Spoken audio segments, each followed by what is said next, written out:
Well, good morning, everybody. Glad to see you guys here. Glad to see that you found your seat. I know it got moved around. It's all crazy. First service, people were lost, like they needed a map because they were like, I sit there. And now it's not there anymore. And so congratulations, you found your way. We're thrilled for that. But it is an exciting day today. It's an exciting day for all of us here at church. It's exciting for all of you football fans. And it's exciting for us as we roll into two services. As you heard Kevin talk about, we are thrilled to be able to serve each of you guys and to serve our whole church really at large by adding an additional service. This morning I was kind of running through all this stuff and I said, oh, you know what? We had 75 kids that were here. And Tiffany kind of poked her head in and she said, we had 97. And I was like, oh, yeah. So we desperately needed more space next door to continue to grow and care for all of your kids and our kids collectively as a church and point them to Jesus in the best way possible. And you know, it's funny though, I do have to apologize. I got to apologize for you because in situations like this, you can really only prepare so much in advance. And so we tried everything we could to get everything ready for you guys. But we did forget one thing, and so I do need to just, I need to grab it real quick and take care of it. So just, I'm sorry, I know this is awkward. I apologize. Okay. All right. Definitely better. Definitely better. Sorry. But you know what? Here's the deal, right? So we're going to represent the Rams. I know it's a St. Louis Rams jersey, but it's not any Rams jersey. It's officially our very own Todd Johnson's Ram jersey and an authentic throwback. And so you guys are ridiculous, but we're going to have a good time today. I know it doesn't reflect. Actually, the Rams colors in their jerseys are going to look different tonight. They're going to do some throwback colors. But I also heard that the Patriots also have a new jersey. I don't know. Which one's your favorite? Oh, wait a second. That's kind of awkward. That shouldn't be fair. You're not allowed to have those guys on payroll. They're supposed to be sort of non-biased, if you will. But, so anyway, who's ready for a great game tonight? I know that it's going to be a lot of fun. I don't particularly care the outcome. I guess I do. But it's gonna be an enjoyable game. But just kind of surveying the room, how many of you would identify yourself as a Brady fan, as a fan of Tom Brady? Okay, so there's more of you here than there were this morning. Congratulations. But I'm gonna burst your bubble because every other person in this room, whether you like the game of football or not, is rooting against you, okay? I just wanted you to know that. I'm just saying, tonight, listen, over 100 million people are going to tune in and watch this game. 100 million people. That is a lot of people. And research says that this is the way our country is rooting. This is not me. I didn't draw this. This is the way that our country is rooting based upon the research done. And so if 100 million people are rooting for or are going to be tuning into this game, let's just be generous, okay, and say that 500,000 people, or 500 million people, are going to be rooting for the Rams, and the other 500 are going to be rooting for the Patriots. Then let's split down the middle. Let's just kind of call it even, right? Tomorrow morning is going to be a devastating morning for a ton of people. Because guess what? Only one person gets to raise the Lombardi trophy up high. There is only one team, one city that's going to be able to say, we are the reigning Super Bowl champs, right? Everybody else is going to wake up tomorrow feeling disappointed, feeling like, what are we going to do? And, the stench of discouragement is just going to be riddled all throughout tomorrow, right? Like conversations are all going to be centered around this one word, pain. It's pain. Like tonight, there will be people who go to bed in pain based upon the game that they just watched. I think it's going to be Patriots fans, but, we'll find out. But, here's the interesting thing. In pain, disappointment will set in. And in pain, almost always, we ask ourselves 3 questions, okay? I want to write these 3 questions over here on this blank paper. 3 different questions that we ask when we're experiencing pain. One of the first questions that we ask is why? Why Am I feeling this way? Or why did this happen? Or it was the referee's fault, or it was my business partner's fault, or it was the economy or my spouse. We try to figure out, why is it painful? Why is this hurting me specifically? Another question that we ask is, we'll go to this next question and say, well, how? How could this possibly happen? Because I know them. And they're a great couple. How could that ever have happened? Or how could that happen to me? Or we ask ourselves this because we never saw it coming. And the last question that we'll ask, inevitably, whenever we're in pain, is the question, when? When will this ever be over? People are literally asking themselves, when will Brady retire, right? When will that season be done? We want somebody else in the Super Bowl. I got to give it to him. He's pretty good. But in pain, you and I will always blame. We will always blame whenever we find ourselves in pain. We'll say, well, why did that happen? Well, it's because somebody else. Or, how could this possibly be? Well, it's not ever my fault. And when will this ever go away? We get lost, very, very often we get lost in our thoughts because of all of this blank space right over here. When we ask these questions, what it does is we are left with unanswered questions. We're left with blank spaces. We're left with this whole thing of well, why? I don't know. How? I don't know. When? I don't know that either. Too often, you and I find ourselves asking these kinds of questions because we find that pain becomes a part of our reality. And in fact, if you're in this room, at some point in time, pain has been a part of your reality too. And I'm willing to bet that you have asked why, how, or when in the midst of that pain. This morning, I want us to turn to John chapter 11. That's page 733 in the Bibles around you, or you can turn in your own Bibles. But Jesus shares with us another I am statement that he makes. See, throughout this series, we've titled it I am because we're learning from 7 different statements that Jesus makes about himself. He says, I am the good shepherd. I am. And today, we're going to discover one more of his I am statements. And as we learn about who Jesus is, we're discovering more about who God has made you to be and myself to be as well. And today, Jesus addresses the issue of pain and suffering in people's lives. And I want us to look together at a story about a man named Lazarus in John 11. Now look in verse 1, it says, Now a man named Lazarus was sick, and he was from Bethany, the village of Mary and her sister Martha. This Mary, whose brother Lazarus now lay sick, was the same one who poured perfume on the Lord and wiped his feet with her hair. So the sisters sent word to Jesus, saying, Lord, the one that you love is sick.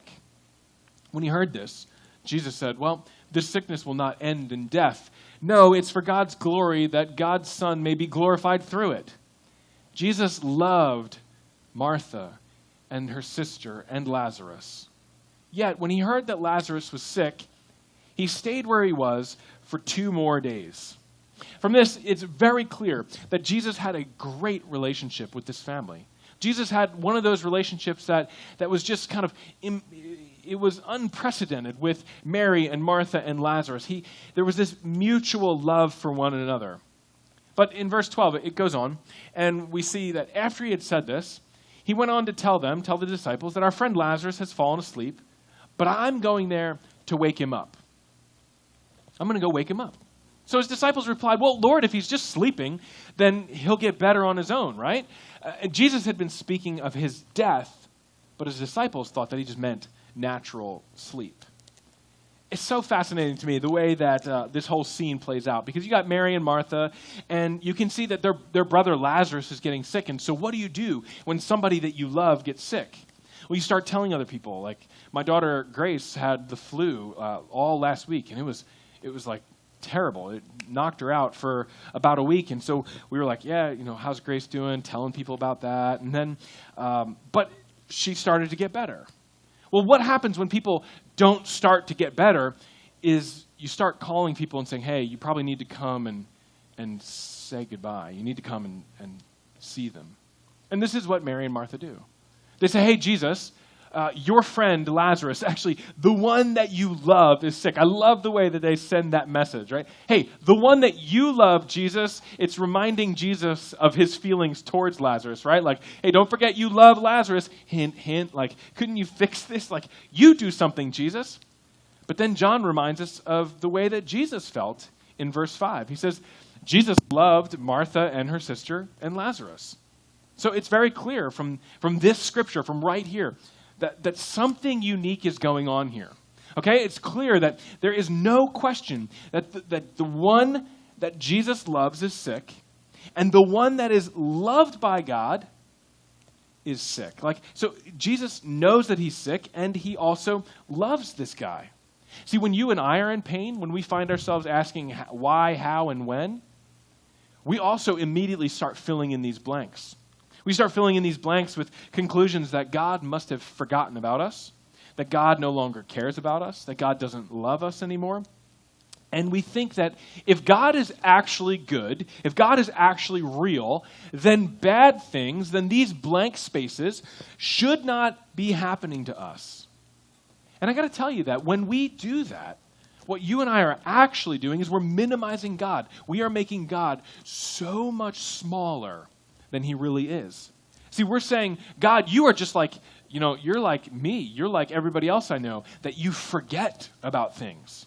See, we compare God to the way that other people respond. And God is way higher.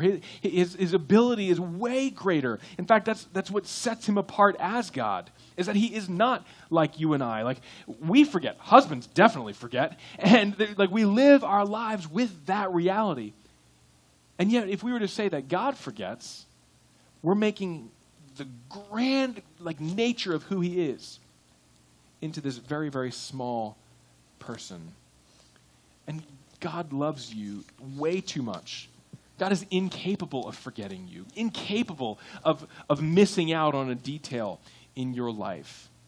God has a purpose for you and for me in pain. We just may not be able to see it right now. But what does Scripture show us? Because it really doesn't matter what I say. These people were all loved by God. Mary was loved, Martha was loved, Lazarus was loved, and yet pain was still a part of their reality, right? Pain was still a piece of the puzzle here. Somebody this morning needs to hear this. They need to understand that point one is this, that your difficult days are not God's disapproval of you. The days that are hard, the days that you're left with these blank spaces, it doesn't mean that God no longer loves you. It's not his disapproval of you. In our pain, when we start questioning God, like, God, how could you let this ever happen? Or, God, if you're a good God, or when will this ever change? Somewhere in there, we buy the lie that because this is blank, that means that God doesn't love us anymore and that God must not really be real. See, when we ask how, we start to doubt God. We start to doubt his goodness or doubt his strength or even his love for us. When we start to ask why, we tend to throw our hands up and say, ugh, I'm just so discouraged. Why would this ever take place? And then when we focus on when, we just start thinking, oh, all we see is the delay, God's delay, and the way that he's not, responding to our timing. Last weekend, we celebrated Hope City's 2nd birthday. But over 2.5 years ago, Tiffany and I had started planning and preparing for what we're doing right now. And it started off with gathering a launch team. Some people would say, yes, we're going to do this together. And then we needed to raise money in order to outfit and turn a school into a church here in Sarasota. And we were doing this all with the stated goal of the church, the local church, being an anchor of hope in our community. We want to see lives changed by Christ. We want to see men and women and students and kids and teenagers just finding meaning in their life in only the way that Jesus can. And I went on to explain the vision of our church and how we were going to accomplish this, and that through connect groups, we were going to relationally connect with one another and help people take their next steps in their journey of faith. Through excellent family programming, we were going to engage the family, and then through some teaching that would be relevant and engaging high impact worship. And I said, listen, in order to do this, in order to accomplish this and be the kind of church that we have set out to be, the kind of church that your friends and your neighbors would want to be a part of, that you could feel like you can invite them to and not be kind of like embarrassed or nervous, I said, we're going to need to raise some money. We're going to need to raise $200,000 is actually the words that came out of my mouth. I couldn't believe it. I couldn't believe that I was saying that number. But I had a conviction that in order to be the kind of church that we set out to be, we needed to raise that much money. Tiffany looked at me and she goes, "You're crazy. Like, you are out of your mind. Right? How is that possibly going to happen?" And she said, "You sure? You sure about that? Like, you need to maybe pray again about that one?" I was like, "No, I'm pretty sure." And so we started raising money, and the first $25,000 came in, and then $50,000, we hit that mark, and we got all the way up to $130,000. And the Association of Related Churches, of which we're a part, and we're part of that family, the ARC, they gave us a matching grant of $50,000, which brought us to $180,000, and we just had like 2 months left to go. 2 months before January 17th, 2017. And we looked at each other and we were like, okay, how's this going to happen?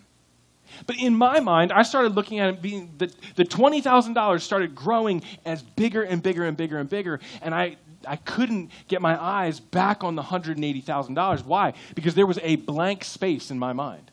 How are we going to solve this problem? How are we going to pay for the things that we need to pay for? How are we going to, pay that final bill and get ready to launch this church?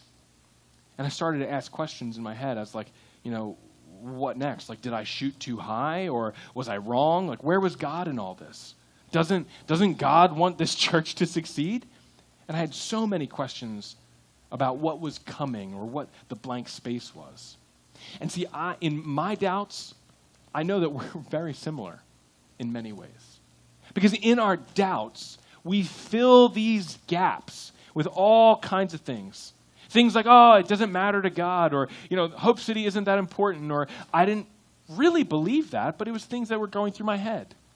And you may be here this morning stuck in because you have yet to see what God has promised you. Like, you've yet to see it come all the way through. And I want to remind you that your difficult days are not God's disapproval of you. You may be doubting that God cares for you. You may be doubting that God is even real because of some pain in your life. But Pastor Rick Warren has put this so well. He said that in our pain, what we need to do is we need to doubt our doubts and believe our beliefs. That when we are asking why, how, and when, and we're filling all these gaps, we need to doubt our doubts, and we need to believe our beliefs. We need to double down on those things that we know to be true. Because Lazarus, he was loved by Jesus, and he still died. In fact, Jesus goes on to tell us, and kind of even break this down even further for his disciples. He said it very plainly, right? It says, Lazarus, Jesus says, is dead. Like, don't mistake yourselves. Don't think that he's sleeping. No, Lazarus is dead. And for your sake, I'm glad I wasn't there so that you may believe. But let's go to him. Then Thomas, called Didymus, and if you're looking for a cool nickname, maybe go with Didymus. Or I'm pretty convinced that Thomas was probably like the rapping disciple. It was like Didymus or 2 Chainz or something like that. And so he said to the rest of the disciples, hey, let us also go so that we may die with him, right? And this is Thomas's response to Lazarus being dead, and Jesus saying he's not going to stay dead. On his arrival, though, Jesus found that Lazarus had already been in the tomb for 4 days. You know why Lazarus was in the tomb for 4 days and Jesus hung out for an extra 2?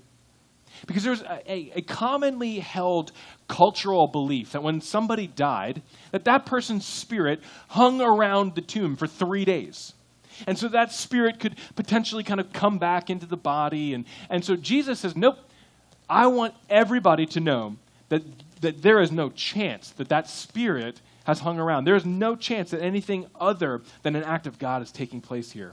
See, Lazarus wasn't mostly dead, for all you Princess Bride fans. Lazarus was dead, like he was gone. This guy was like dead as a doornail.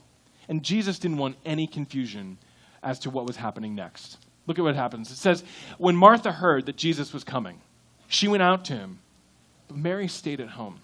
Lord, Martha said to Jesus, if you had been here, my brother would not have died. You can hear her finger wagging in this, like, if you. But I know that even now, God will give you whatever you ask. These three people, Thomas, Mary, and Martha, each of them enter into the scene asking a question. Each of them enter into and interact with the loss of Lazarus in maybe a little bit different way. See, Thomas, he's stuck in his doubts. He's like, we should go there so we can die too. It's almost as if he's saying, Jesus, if you're so good, why didn't you just stop it? And then Mary figured, why bother? Like, I'm overwhelmed with discouragement. Her brother was dead, right? She's overwhelmed. And then Martha comes rushing out, and she says, if you were here, when it happened, he wouldn't be dead right now. She was stuck in her delay.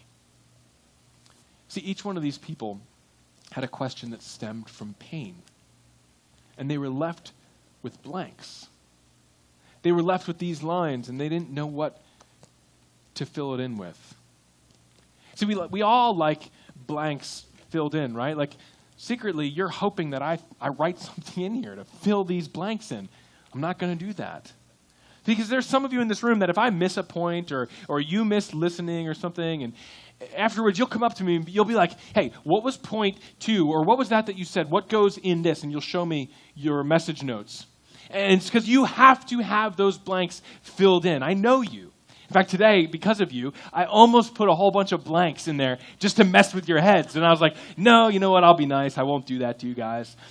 But see, life doesn't fill in these blanks. That's not the way that life works. Our all-knowing God not only allows this, but he designed it to work this way. Because without this blank space, there would be no room for God's potential. There would be no room for what God may write in your life. And so for all of you who like to fill in blanks, this next one's for you. God, what he doesn't do is he doesn't want to be explained away, but he wants to be invited in. The second point is that God doesn't want to be explained away, but he wants to be invited in. If we all had blanks filled in, there would be no room for God's story in your life. There would be no room for what God may have done or may be doing. The other day, I was with a pastor friend from Sarasota for lunch, and he was telling me about his mom. He was telling me that his mom had a very significant stroke, and that he was actually on the phone with her. She called him in the midst of the stroke, and he rushed over, got her to the hospital, and the doctors started to prepare him, and they said, hey, listen, she is never going to be the same. She's going to have significant damage. She won't, you need to prepare yourself that she may not be able to communicate as well, and it'll be very cloudy, and it's going to be hard. But I'm telling you that God wasn't done with the story. He went on to tell me, and he's explaining this, and he's getting excited, and he's like, Peter, I can't even tell you that. I don't know how this worked. But 2 weeks later, my mom is restored to full health. Like there is nothing, there is no sign, there is no trace of anything, no explanation of why she doesn't have these kind of ongoing problems. And see, the reality is God doesn't want to be explained away. If we can explain it all away, well, it was this medicine or it was this doctor or whatever, then there is no room for God's addition to our story.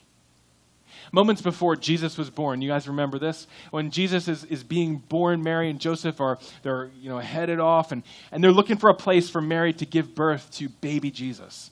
And what's Joseph doing? He's knocking on doors and he's saying, hey, you guys got any room in here? And what do they say? The innkeeper says, there's no room in this inn. And see, when those two simple words, no room, God turned an ordinary animal stable into a sanctuary for his Messiah. Those two words, no room, became the place where Jesus traded heaven for humanity. And he stepped into our questions. He stepped into our pain. He stepped into our temptation. He stepped into our hurt, our disappointments, and our delays. And he did it for one reason and one reason alone, and that is redemption. That is the idea to bring back, to redeem something that was and is broken. What if in the blank space of your life, actually was God's opportunity to write a whole new story. And for God to be put on display in your life. See, God turns what I call these blank spaces into this one word, sacred spaces. Could it be that the blank spaces in your life were actually meant to be filled with a very sacred space? Remember how Tiffany and I was telling you about how we launched this church in 2017? Well, we didn't set out to be church planters. In fact, this picture is nothing short of a miracle. Because 10 years ago, I was sitting across the table from her. I said, hey, what do you think about starting a church? She goes, yeah, I don't know. I don't think so, actually, pal. And so it took a series of frustration. In 2013, this whole thing began in my heart. See, in 2013, I was a campus pastor at a mega church in New Jersey, and it was an incredible time of life. But at the same time, I felt a burden to preach and to teach and to kind of lead a church in the way that I am now. And it was a calling that I felt God placed on my life. And so I started talking with our leadership team. I started talking with our lead pastor, and I was like, hey, man, this is how I feel. This is what's going on in my head, my heart. This is my desire. And I looked for opportunity everywhere to preach. I was preaching for our middle school ministry. I was doing video recordings, all kinds of stuff. But it wasn't enough, and the door kind of only cracked open, if even that. And so it appeared at the time that my job at Liquid Church, my role there, was going to be a dead end as it related to what I felt God was calling me to do. And that whole time, those 4.5 years that I was there, I was asking God, like, God, what are you doing? Like, where are you? Why is this happening? Lord, when is this ever going to change? And how could that potentially be? Like, what are you doing? And God was saying to me, he was saying, hold on, okay? Hold on. I've got something for you. I've got something planned for you, but I need to do something in you before I ever do anything through you. And I'm telling you, I didn't understand at that moment. I didn't understand in 2013 or 14 what God was doing. But God had me at Liquid Church for a time, for a reason.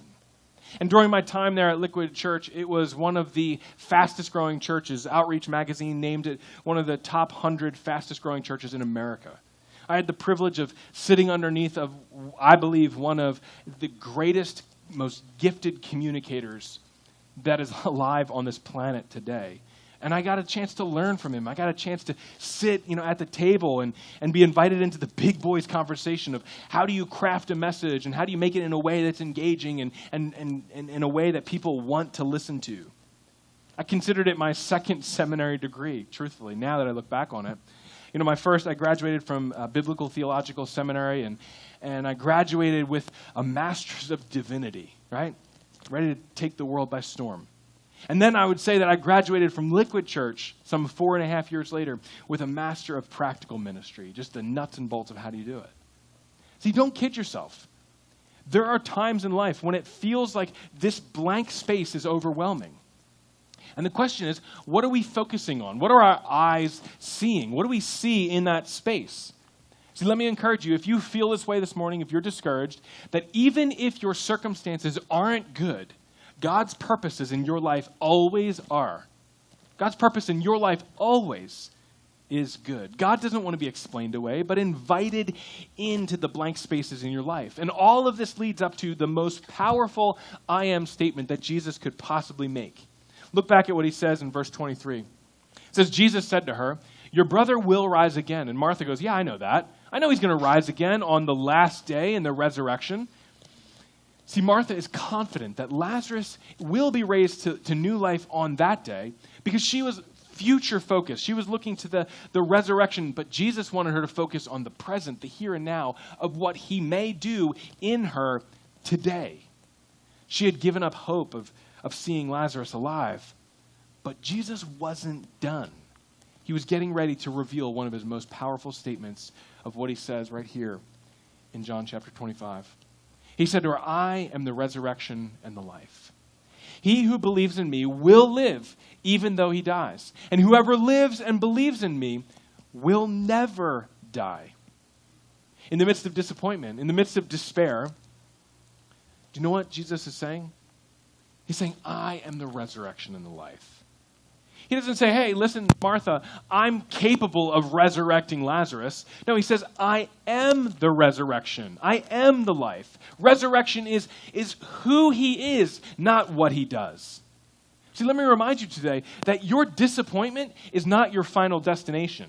You may be in a situation today that's not where you want to be. You may have a whole lot of blank space. You may be looking at this paper and you may be saying, that's me. But let me tell you this isn't your final destination. You could be stuck in discouragement. It's not it. That's not the end. You may be, you're not staying there. You may be counting kind of the moments and feeling like God's delay is just taking forever. That may be your season, but that isn't your entire story. God may answer your thoughts, your desires, your prayer requests in a way that is far different than you ever could have imagined. Or he may answer it exactly the way that you thought. But either way, Jesus is the resurrection. He is the life. Look at what happens with Lazarus here in verse 43. Jesus shows up to the tomb with Mary and Martha and many others, and he cries out with a loud voice, Lazarus, he says, come out. And this man who had died came out. His hands and his feet were bound with linen strips, and his face wrapped with a cloth. And Jesus said to them, unbind him and let him go. See, death doesn't win. Jesus does. I wonder, did Lazarus keep a piece of that cloth? As they've unwrapped him and they're getting ready to toss it off and throw it out because it's gross and nasty. Did he ever did he snip a piece of that off and keep it in his pocket? Because he once was dead. He wasn't mostly dead. He was dead, all the way dead. And now he's got new life. Now Jesus has resurrected something that once was dead and brought it into life. I want to show you something. Here at Hope City Church, we eventually did raise $200,000 to launch this church. But I want to show you these cards. They look like that, but I got a whole bunch of them here that I keep in my desk drawer at the office. Because like Lazarus, I would want a reminder. See, these are our launch fund cards, and some of you in the room have seen these. And I keep these cards because when I'm stuck in the waiting, when I'm stuck in that moment of wondering, I need to remind myself that God isn't done with me yet. God isn't done with this church yet. God is just beginning. In the moments when I'm like, you know what, God, we don't have a building yet. We still set up and tear down every single Sunday. I remind myself, God isn't done yet. We may not have a fully funded staff team yet, but God isn't done yet. And let me tell you that when we mailed these out, Leo and Tatiana and Jonathan and Robin and Cynthia and Tom and Sarah and Christy and Jesse and Josh and Lisa and Rob and Keith and Jan and many more, they said, you know what? We believe that God could do something in the future. We see that God has done stuff in the past, and we believe that God can do even greater things in the future. And so we're going to sacrifice, and we're going to serve, and we're going to give what we can in order to see what could be. It's the very same thing that happens when you tithe here at Hope City. When you give to the ministry of Hope City Church, you're giving to what could be, what could God do? We have a pretty good sense of what God is doing right now, but as you give and as you give your tithes and your offerings, it's saying, God, what could you do next? God, what is in store for our future? What could you do? See, we're only able to serve our church, to serve our community through your generosity. And in months when things get tight around here, I reach over to my right desk drawer. It's a little sticky. You got to pull it a little hard. And right there, I keep these cards. Because I remind myself when I'm asking why or how does this happen or when will we ever, whenever I ask those questions, I look back at this and I read these and I read the comments on these and I'm reminded that it's God's timing, God's plan is far greater than mine ever could be. And some of you this morning need that reminder. You need the reminder that resurrection is found in a person, not in a moment. Too many of us are searching for that moment, right? You're waiting for the moment when you are healed from your divorce. You're not thinking about that anymore. Or too many of us are waiting for the moment when your cancer is cleared. You're waiting for the moment to hold your firstborn. You've been waiting years for this. Or you're waiting for the moment when your heartbreak will be healed. We're waiting for the wrong thing. Because resurrection is not found in a moment. Resurrection is found in a person. And instead of waiting for a moment, we need to keep our eyes fixed on a person. To be focusing on Christ. To keep our eyes in the midst of why and how and when. To just say, it doesn't matter why, I don't know how, and I do not know when. But I know that right now, in this moment, what I will do, and I will keep my eyes focused on the person of Jesus. See, if you've lost a loved one, if you have seen somebody that you love die, you and we don't have to grieve the way that others grieve. Because we know that in Christ we will see those that we love again. This is what Jesus says in verse 25. He says, he who believes in me will live, even though he dies. And whoever lives and believes in me will never die. Keep your eyes focused on Jesus. Because God is in the resurrection business. He's in the business of creating something sacred out of your blank space.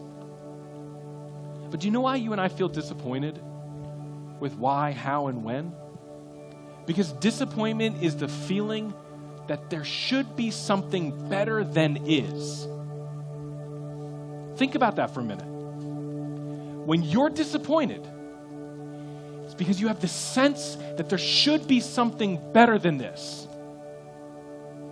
And so when you're disappointed in your marriage and you're saying, my marriage should be better than this, or when you're disappointed with your private habits, they should be better than this, or my finances should be better than this, or they should have lived longer than this, and you find yourself wrapped up in disappointment. It's because you're like, but it should be better than this. And that is your soul, the soul that God created and formed in His image, that is saying, it's longing for that resurrection. It's longing for the thing that only the great I Am can do. The disappointment is because our eyes should be fixed on what can only God do. So this morning I want to invite you. I'm going to ask you a question. What are you looking at? Do you see a whole bunch of blank space? Or could it be that this is the most sacred space in your life? The what if, the how could, the when will God. And what if we just focused our eyes on Jesus? See, pain, I know it presents an opportunity. It's an opportunity for God to work in you and through you. And I will promise you that you can't always choose your pain. But you can choose your perspective and your response to it. And I'm pleading with you to choose to keep your eyes on Jesus this morning.